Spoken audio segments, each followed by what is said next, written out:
Hello everyone, कैसे हैं दोस्तों। आप लोगों का हमारे YouTube channel yes edu world में बहुत बहुत स्वागत है। दोस्तों, अगर आपके पास ग्रेजुएशन की डिग्री है, आप स्नातक पास हैं और गवर्नमेंट जॉब करना चाहते हैं, तो दोस्तों मैं आप लोगों के लिए बहुत अच्छी वैकेंसी की इंफॉर्मेशन लेकर के आया हूं। दोस्तों, इसमें किसी अनुभव की ज़रूरत नहीं है। अगर आप फ्रेशर हैं तो भी आप इसमें अप्लाई कर सकते हैं। और दोस्तों, इसमें क्या है, आपको कई एग्जाम नहीं देना है, ओनली सिंगल एग्जाम के बेसिस पर आपका सिलेक्शन होगा। एक रिटन टेस्ट होगा दोस्तों, ऑब्जेक्टिव टाइप के क्वेश्चंस उसमें आपसे पूछे जाएंगे और दोस्तों उसी के बेस पर आपका सिलेक्शन हो जाएगा। और दोस्तों, जो एग्जाम होगा वो भी बहुत ज़्यादा टफ नहीं है दोस्तों। उसमें क्या है, बहुत ज़्यादा क्वेश्चंस आपसे नहीं पूछे जाएंगे, ओनली 100 क्वेश्चंस आपसे पूछे जाएंगे, 100 प्रश्न आपसे पूछे जाएंगे। और दोस्तों, जो महिला अभ्यर्थी हैं या एससी एसटी कैटेगरी के कैंडिडेट हैं या भूतपूर्व सैनिक हैं या पीडब्ल्यूबीडी कैटेगरी के कैंडिडेट हैं, उनके लिए तो बहुत ही अच्छा मौका है। उनकी जो फीस है वो वापस कर दी जाएगी। वो जो फीस पे करेंगे वो क्या है, उनको वापस कर दिया जाएगा। बैंक का चार्ज काटने के बाद, अगर कोई बैंक का चार्ज पड़ता है तो वो काटा जाएगा और इसके अलावा पूरी की पूरी फीस वापस कर दी जाएगी। दोस्तों, बात करें इसमें एप्लीकेशन कब से स्टार्ट है, तो दोस्तों 17 मई 2025 से एप्लीकेशन स्टार्ट है और जो एप्लीकेशन की लास्ट डेट है 26 मई 2025 है। 26 मई 2025 तक आप इसमें अप्लाई कर सकते हैं।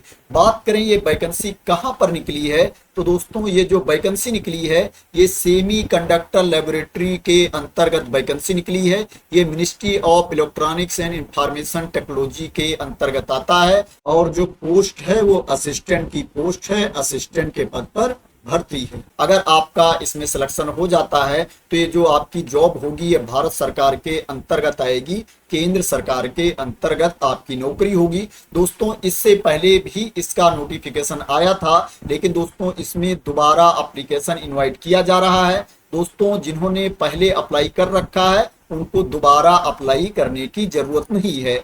बात करें आपके पास क्वालिफिकेशन क्या होना चाहिए, तो उसके बारे में मैंने आप लोगों को ऑलरेडी बता दिया है कि आपके पास ग्रेजुएशन की डिग्री होनी चाहिए, आपको स्नातक पास होना चाहिए।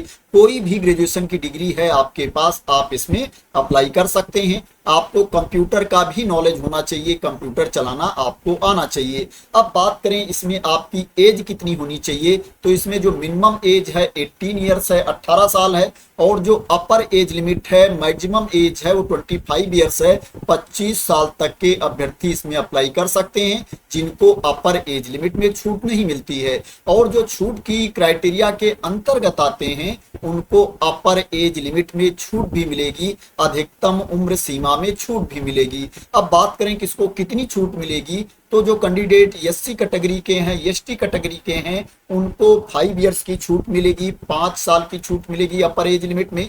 जो कैंडिडेट ओबीसी कैटेगरी के हैं उनको 3 साल की छूट मिलेगी।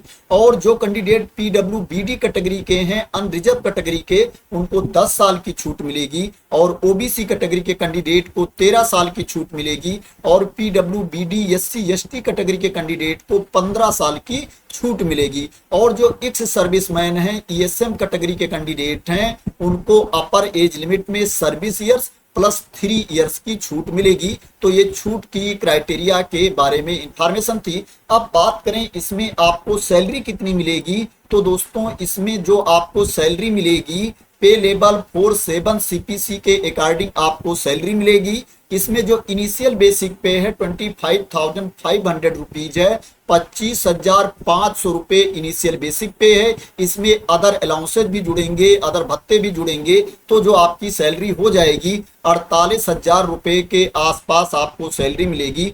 48,000 रुपीज के आसपास आपको सैलरी मिलेगी। सैलरी थोड़ा बहुत घट बढ़ भी सकती है, ये अलाउंसेज पर डिपेंड करेगा कि आपको कितने अलाउंसेज मिल रहे हैं, कितना टीएडीए आपको मिल रहा है। अब बात करें इसमें आपका सिलेक्शन कैसे होगा, तो तो दोस्तों इसमें जो आपका सिलेक्शन होगा सिंगल एग्जाम आपका होगा, और जो एग्जाम होगा वो क्या है, ओमार बेस्ड आपका एग्जाम होगा, ऑफलाइन मोड में आपका एग्जाम होगा। जो एग्जाम होगा उसमें आपसे मल्टीपल चॉइस क्वेश्चंस पूछे जाएंगे, ऑब्जेक्टिव टाइप के क्वेश्चंस आपसे पूछे जाएंगे। अगर कैंडिडेट बहुत ज्यादा हो जाएंगे तो जो एग्जाम है वो कई शिफ्ट में हो सकता है, और अगर एग्जाम मल्टीपल शिफ्ट में होगा, कई शिफ्ट में होगा, तो उसमें नॉर्मलाइजेशन प्रोसेस भी फॉलो किया जाएगा। यहाँ पर क्लियर मेंशन कर दिया गया है कि अगर कई शिफ्ट में एग्जाम होता है तो नॉर्मलाइजेशन प्रोसेस भी फॉलो किया जाएगा। अब बात करते हैं कि इसमें कहां से प्रश्न पूछे जाएंगे, कितने प्रश्न आपसे पूछे जाएंगे। तो दोस्तों इसमें जो आपका पेपर होगा उसमें दो पार्ट होगा, part A and part B. Part A में क्वांटिटेटिव एप्टीट्यूड से 20 प्रश्न पूछे जाएंगे, 20 क्वेश्चन पूछे जाएंगे, और बेसिक नॉलेज ऑफ कंप्यूटर से 20 क्वेश्चन पूछे जाएंगे, 20 प्रश्न पूछे जाएंगे। इसके लिए आपको 40 मार्क्स मिलेगा, 40 अंक मिलेगा। जो एक प्रश्न आपका होगा वो 1 अंक का होगा। और जो पार्ट बी है उसमें general intelligence and reasoning ability से 20 क्वेश्चन पूछे जाएंगे, इंग्लिश कंप्रीहेंशन से 20 क्वेश्चन पूछे जाएंगे, general knowledge and current affair से 20 क्वेश्चन पूछे जाएंगे, 20 प्रश्न पूछे जाएंगे। पार्ट बी में टोटल 60 क्वेश्चंस पूछे जाएंगे, 60 प्रश्न पूछे जाएंगे, और उसके लिए आपको 60 मार्क्स मिलेगा, 60 अंक मिलेगा। टोटल आपसे 100 मल्टीपल चॉइस क्वेश्चन पूछे जाएंगे, और उसके लिए आपको 100 मार्क्स मिलेगा। एक प्रश्न के लिए 1 अंक आपको दिया जाएगा, और जो आपको टाइम मिलेगा वो 2 घंटे का आपको टाइम मिलेगा, 2 आवर्स का टाइम आपको दिया जाएगा पेपर देने के लिए।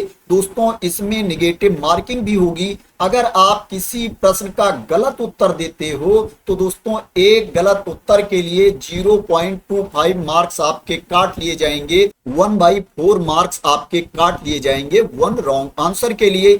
इसमें मिनिमम क्वालिफाइंग मार्क्स भी है, उतना आपको लेकर के आना पड़ेगा, तभी आप मेरिट लिस्ट में शामिल किए जाओगे। इसमें पार्ट वाइज आपको 40% मार्क्स लेकर के आना है, 40% अंक लेकर के आना है, और ओवरऑल आपको 50% मार्क्स लेकर के आना है, 50% अंक लेकर के आना है। जैसे यहाँ पर 2 पार्ट है, part A and part B, दोनों में आपको अलग अलग 40% अंक लेकर के आना है, और ओवरऑल जो आपका 100 अंक का एग्जाम है, 100 मार्क्स का एग्जाम है, उसमें आपको ओवरऑल 50 मार्क्स लेकर के आना है, 50 अंक लेकर के आना है, तभी आप मेरे लिस्ट में शामिल किए जाओगे। तो ये स्कीम ऑफ एग्जामिनेशन के बारे में, एग्जाम पैटर्न और सिलेबस के बारे में इंफॉर्मेशन थी। दोस्तों यहाँ पर डिटेल सिलेबस भी दिया गया है, पूरा डिटेल में भी डिस्क्राइब किया गया है। दोस्तों इसमें आपको फीस भी पे करनी पड़ेगी, मैं बता देता हूं किसको कितनी फीस पे करनी पड़ेगी।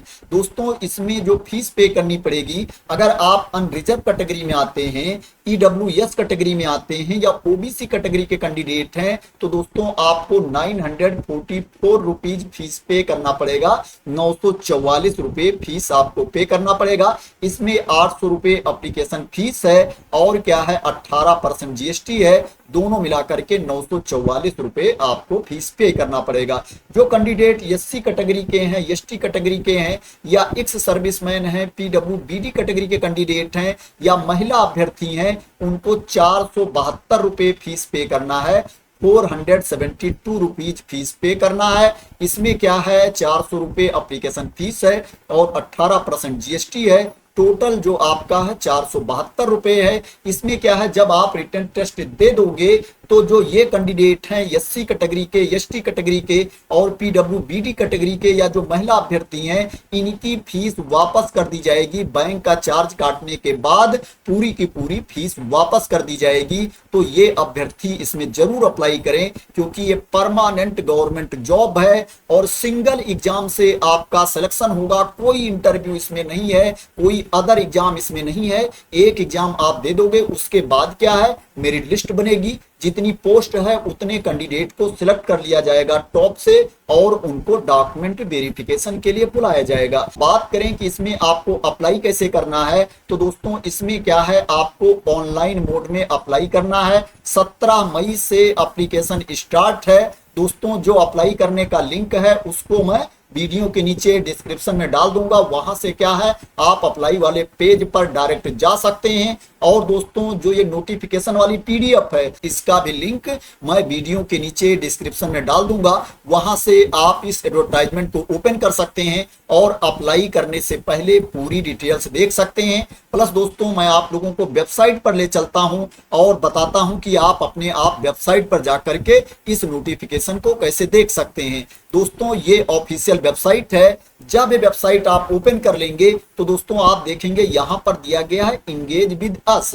इसके नीचे आप देखेंगे यहां पर दिया गया है करियर्स। इसके ऊपर आपको क्लिक कर देना है। जब इसके ऊपर आप क्लिक कर देंगे तो आपके सामने ये पेज ओपन होकर के आ जाएगा। यहां पर आप देखेंगे दिया गया है ज्वाइन एचसीएल। इसके ऊपर आपको क्लिक कर देना है। जब इसके ऊपर आप क्लिक कर देंगे तो दोस्तों आपके सामने करियर वाला पेज ओपन होकर के आ जाएगा। यहां पर आप देख सकते हो दोस्तों एडवर्टाइजमेंट दिया गया है। जो पुराना एडवर्टाइजमेंट था वो भी दिया गया है और जो नई नोटिस जारी की गई है वो भी दी गई है। अगर आप एडवर्टाइजमेंट के ऊपर क्लिक कर देंगे तो जो पुराना एडवर्टाइजमेंट था वो ओपन होकर के आ जाएगा, जिसमें पूरी इंफॉर्मेशन दी गई है वैकेंसी के बारे में, क्वालिफिकेशन के बारे में। तो दोस्तों आशा करते हैं कि आपको इस वैकेंसी के बारे में क्लियरिटी मिल गई होगी और आप मेरे द्वारा दी गई इंफॉर्मेशन से सेटिस्फाई होंगे। दोस्तों अगर आप मेरे द्वारा दी गई इंफॉर्मेशन से सेटिस्फाई हो और इसी तरह की इंपॉर्टेंट इंफॉर्मेशन चाहते हैं, वैकेंसी की न्यूज चाहते हैं, तो दोस्तों आप लोग मेरे चैनल को सब्सक्राइब कर लेना अगर अभी तक सब्सक्राइब ना किया हो। क्योंकि दोस्तों आप लोगों को इस चैनल पर कोई फर्जी इंफॉर्मेशन नहीं दी जाती है, फेक इंफॉर्मेशन नहीं दी जाती है। ज्यादातर वीडियो में आप लोगों को सोर्स भी बताया जाता है कि आप अपने आप डिटेल्स कैसे देख सकते हैं, जिससे क्या है आप लोगों को इंफॉर्मेशन फर्जी ना लगे और इस चैनल पर आप लोगों का ट्रस्ट बना रहे। तो थैंक यू सो मच दोस्तों फॉर वॉचिंग।